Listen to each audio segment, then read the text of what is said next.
예수님은 3년 6개월 정도의 이 땅의 공생의 사역을, 공적 생애를 마무리하시면서 예루살렘 성에 올라오시고 예루살렘 성에 왕으로 입성하셨는데 결국 십자가에서 섬김의 종으로 당신의 생명을 내어 주십니다.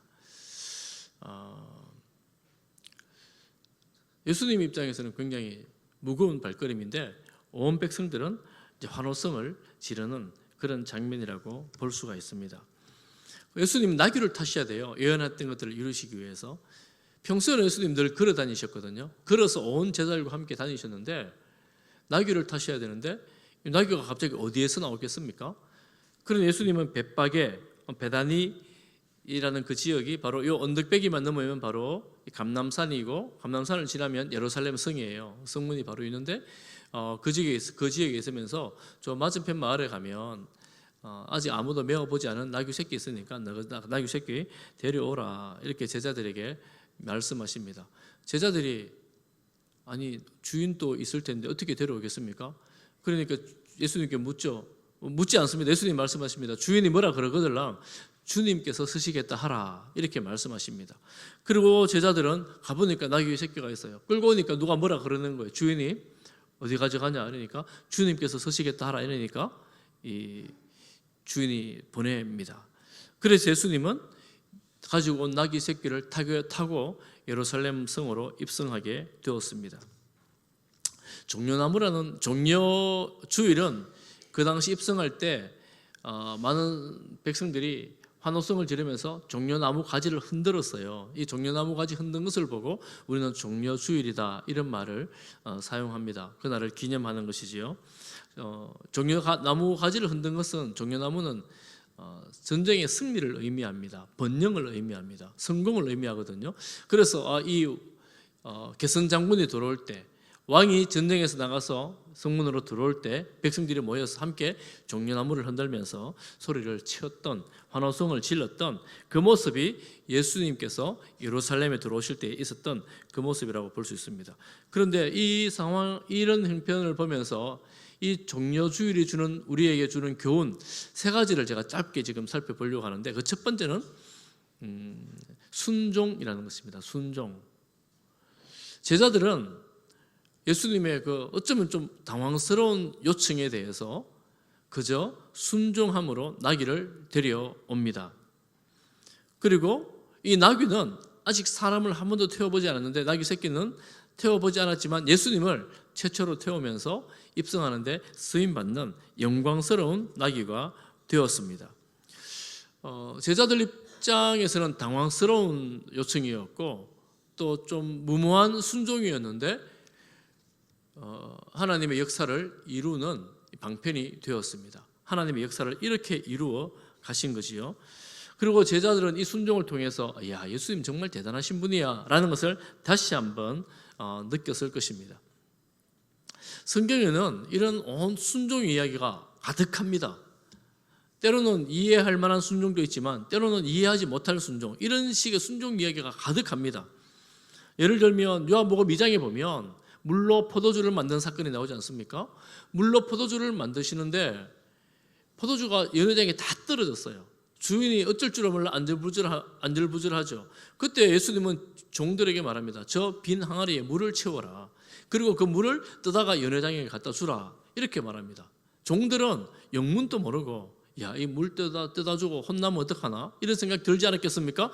그런데 물을 떠서 연회장에 갖다 주니까 사람마다 난리가 난 거예요. 이렇게 최상급 포도주를 지금까지 놔뒀느냐? 너무너무 맛있다. 이러면서 온 이 잔치에 이 포도주 때문에 난리가 난 겁니다. 요한복음 2장 9절 전반절에 보면 이렇게 말하죠. 연회장은 물로 된 포도주를 맛보고도 어디서 났는지 알지 못하되 누가 알아요? 물 떠온 하인들은 알더라.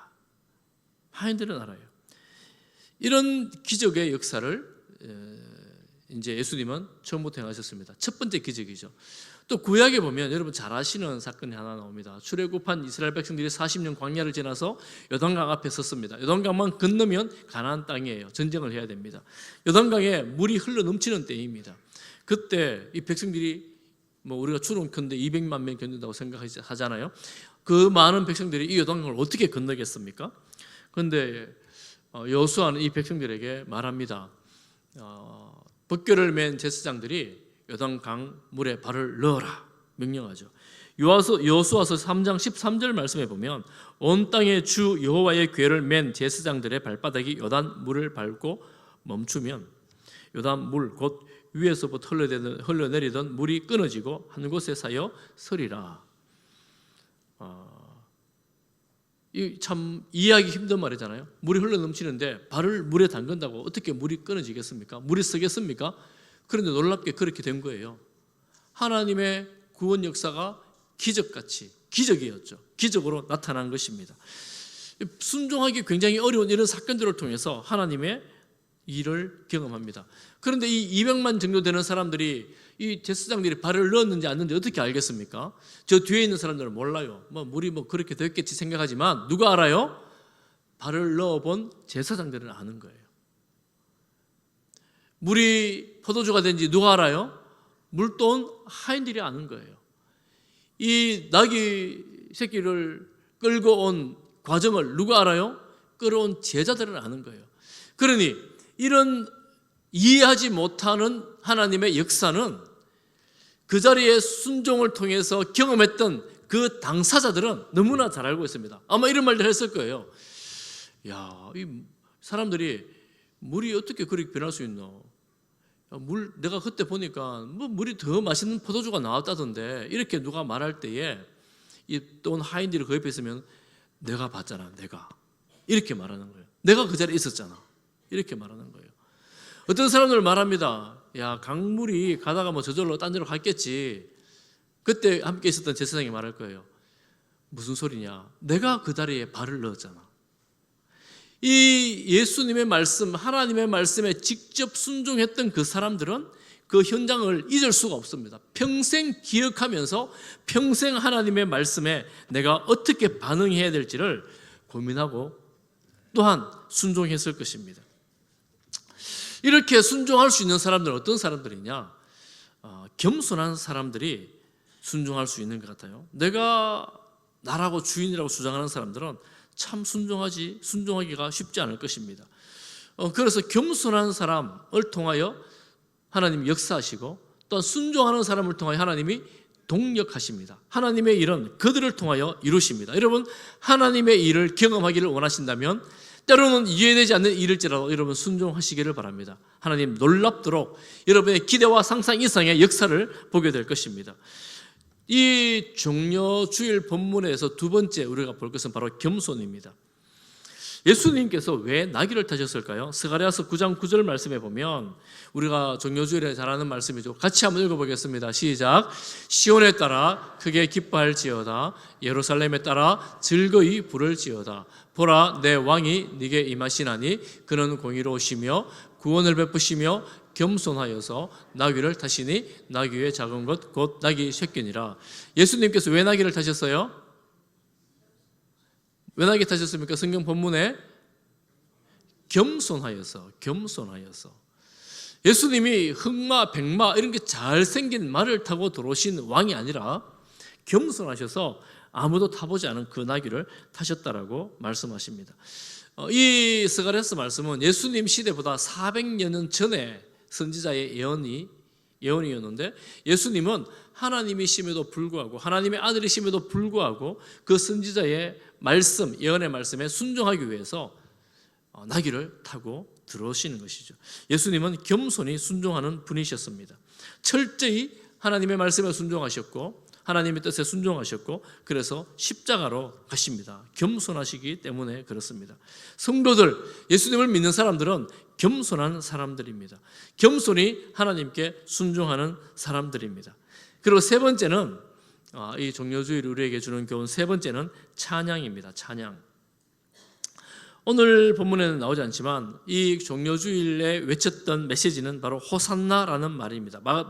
마태복음 21장 9절에 보면 읽었던 본문인데 앞에서 가고 뒤에 따르는 무리가 소리 높이 이르되 호산나 다윗의 자손이여. 호산나는 무슨 뜻이냐 하면 이제 나를 구원하소서, 이제 우리를 구원하소서 이런 뜻입니다. 이제 구원하소서. 다윗의 자손이라는 말은 그들이 기다렸던 메시아가 바로 예수 당신입니다. 그러니 메시아여 그리스도여 우리를 구원해 주소서, 이런 기도문이라고 할 수 있습니다. 호산나 외치는 소리이기도 하고 또한 찬양이기도 합니다. 하늘에는 영광, 높은 곳에서는 영광, 하늘에는 평화, 가장 높은 곳에서는 영광. 하나님을 찬양하며 또한 메시아를 기다리며 당신은 메시아라고 찬양하는 백성들의 외침입니다. 이 말씀은 구약의 시편 118편 25절을 인용한 구절입니다. 그러니 성경을 조금 안다는 유대인들은 전부 다 아는 말이에요. 아, 저분이 메시아구나. 우리가 지금 외치는 이 소리는 메시아를 향하는 외치는 소리다라는 것을 다 알고 있는 그런 소리였습니다. 얼마나 떠들썩했는지 함께 가던 바리새인들이 예수님에게 요청합니다. 뭐라고 요청하느냐 하면, 선생이여 당신의 제자들을 책망하소서. 제자들이 주도적으로 아마 외쳤던 것 같습니다. 그런데 바리새인들은 성경을 거의 외우는 사람들이거든요. 종교적으로 탁월한 사람들이었습니다. 유대교의 탁월한 선생들처럼 섬김을 받던 그런 사람들이었습니다. 또한 겸손하기도 했던 사람들입니다. 그런데 만약 당신이 겸손한 선생으로 또 하나님을 잘 믿는 선생으로 우리에게 있다면 당신이 메시아는 아니지 않는가? 그러므로 저들의 메시아를 환호하는 저 소리를 멈추게 하라, 이런 의미라고 할 수가 있습니다. 바리새인들, 당시의 대제사장들, 서기관들 주류는 예수님을 메시아로 인정할 수 없었습니다. 예수님을 그리스도로 믿지 않았습니다. 그러니 메시아를 환호하는 저 소리를 당신이 멈추라, 이렇게 요구하는 거예요.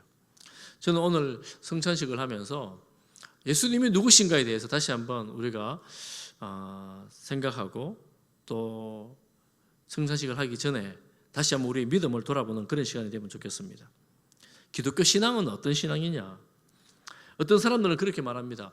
그렇게까지 믿을 것 있냐? 그 정도로 믿어야 되나? 이렇게 생각합니다. 그런데 여러분, 신앙은 종교랑은 다르다라고 저는 생각합니다. 그리고 기독교 신앙을 다른 종교 일반으로 취급하여 다른 종교 중에 하나라고 말하는 주장에 저는 동의할 수가 없습니다. 기독교 신앙은 다른 종교 중에 하나가 아니라 유일한 진리라고 성경은 말합니다. 성경은 기독교 신앙, 예수 그리스도에 대해서 지식 혹은 교양만은 아니라고 말합니다. 어떤 이들은 그렇게 말합니다. 예수님의 가르침을 따르면 훌륭한 삶을 살 수 있다. 도덕적인 삶을 살 수 있다. 윤리적인 삶을 살 수 있고, 그분의 가르침을 따른다는 것은 성숙한 인격으로 살아갈 수 있는 길이 된다. 전부 다 맞는 말이죠. 예수님만큼 사시고 가르친 분이 또 어디에 있겠습니까? 그렇게 종교 의식을 행함으로 종교라고 말을 하면서 그분의 가르침을 전수해 주는 것, 그것이 기독교라고 말한다면 저는 동의할 수 없습니다.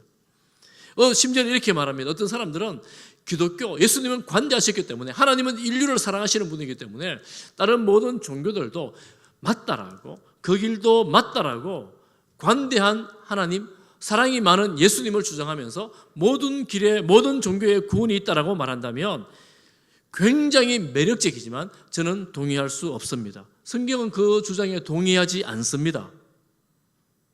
성경은 뭐라고 말합니까? 오직 유일한 진리, 예수 그리스도, 하나님의 아들 메시아 예수 그리스도라고 성경에서는 말합니다. 여러분, 윤리적인 기독교, 도덕적인 기독교가 이 시간에, 요즘 시대에 필요합니다. 성도들은 윤리적으로, 도덕적으로 선한 삶을 살아가야 합니다. 그런데 예수님께서 윤리교사나 도덕교사로 이 땅에 오시지는 않았습니다. 그런데 예수님을 만난 사람들이 한결같이 하는 탁월한 고백이 한 가지가 있습니다. 글을 읽지 못하는 촌부도, 평생 책을 한 장 읽어보지 못하고 성경도 잘 읽지 못하는 촌부도 예수님을 만나면 하는 고백이 있습니다. 박사학위가 서너 개 있는 그런 대단한 지식인들도 예수님을 만나면 하는 고백이 있습니다. 대단한 권력을 가졌던 사람도 예수님을 만나면 하는 고백이 있습니다.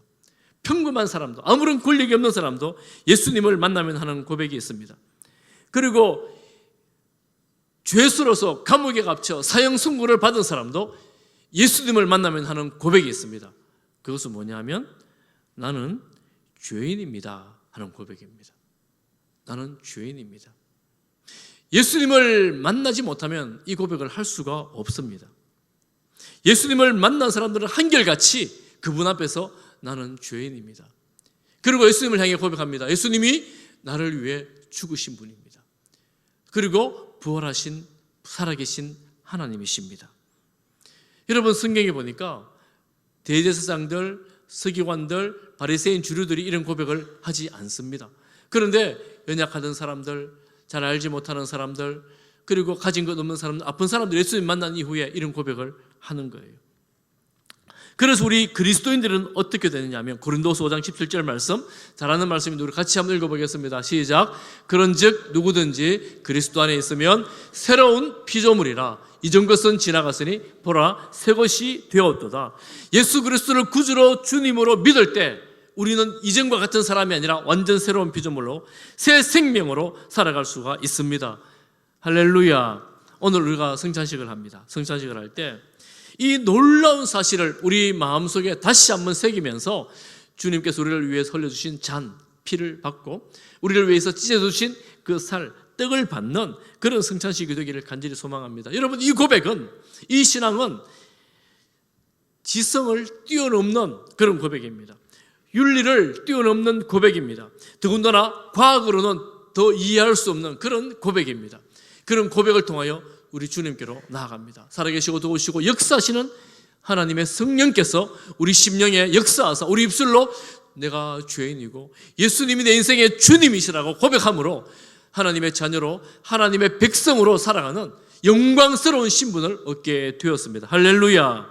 할렐루야. 우리 모두는 오늘 여러분 예수님을 믿지 않습니까? 누가 예수님을 찬양합니까? 예수님을 믿는 사람들이 예수님을 찬양합니다. 예수님을 하나님의 아들로 아는 사람들이 예수님을 찬양합니다. 여러분, 당신은 메시아가 아니라고 생각했던 당시의 종교인들, 대제사장, 서기관들, 바리새인들은 예수님을 찬양할 수가 없었습니다. 왜냐하면 그들에게 있어서 찬양의 대상은 유일하게 하나님 한 분밖에 없었기 때문에 눈에 보이는 저 젊은 청년이 하나님일 수가 없었던 것입니다. 그러니 하나님을 찬양할 수 없어요. 예수님을 찬양할 수 없었습니다. 그리고 오늘날 이 시대에 하나님을 찬양할 수 없는 또 한 무리가 있습니다. 바로 무신론자들, 하나님 없다라고 주장하는 자들. 시편에 보니까 하나님이 없다라고 주장하는 사람을 어리석은 사람들이라고 말합니다. 그들은 하나님을 찬양할 수 없습니다. 왜 찬양할 수 없습니까? 하나님이 없는데 누구를 찬양합니까? 하나님이 없다면 누구를 찬양할 수밖에 없겠습니까? 세상의 권력과 세상의 부와 세상의 명성과 세상의 것들을, 나 자신을 찬양하게 되겠지요. 그렇지만 우리는 겸손히 주님의 말씀을 순종하면서 하나님을 찬양하는, 우리 주님을 찬양하는 하나님의 자녀들이 되었습니다. 예수님 뭐라고 말씀하십니까? 저들 좀 입 닥치게 좀 해주세요. 이렇게 말할 때에 예수님께서 40절에 내가 너희에게 말하노니 만일 이 사람들이 침묵하면 돌들이 소리 지를 것이다. 예수님의 하나님의 아들 메시아가 맞기에, 그리스도가 맞기에 이들이 찬양하는, 누가 찬양해요? 저 비인격, 인격 없는 돌들이, 자연 만물이 나를 찬양할 것이다. 이렇게 말씀하시는 거예요. 여러분 생각해 보십시오. 예수님이 그 많은 무리들 앞에서 칭송을 받으며 찬양을 받으면서 들어가시는데 일부가 반대하잖아요. 최고의 지성인들이 반대하잖아요. 당신 예수님 아니잖아요. 그러잖아요. 지금 오늘날 세상이 그럽니다. 우리를 보고 그럽니다. 예수님이 구원자는 아니잖아. 신은 아니잖아. 하나님은 아니잖아. 예수님 믿는데 무슨 구원이 있냐고 말합니다. 그렇지만 우리는 믿습니다. 무슨 소리야. 우리가 찬양하지 않으면 천지 만물이 하나님을 찬양할 거라고. 천지 만물을 다스리는 그분이 이 땅에 오셔서 이 땅을 심판할 것이라고 우리는 단호하게 말하면서 우리는 하나님을 찬양하는 하나님의 자녀, 하나님의 백성이 될 것이라고, 내가 이 자리에서 물러설 수 없다고 함께 하나님을 찬양하는 자녀로 백성으로 살아갈 수 있기를 축복합니다.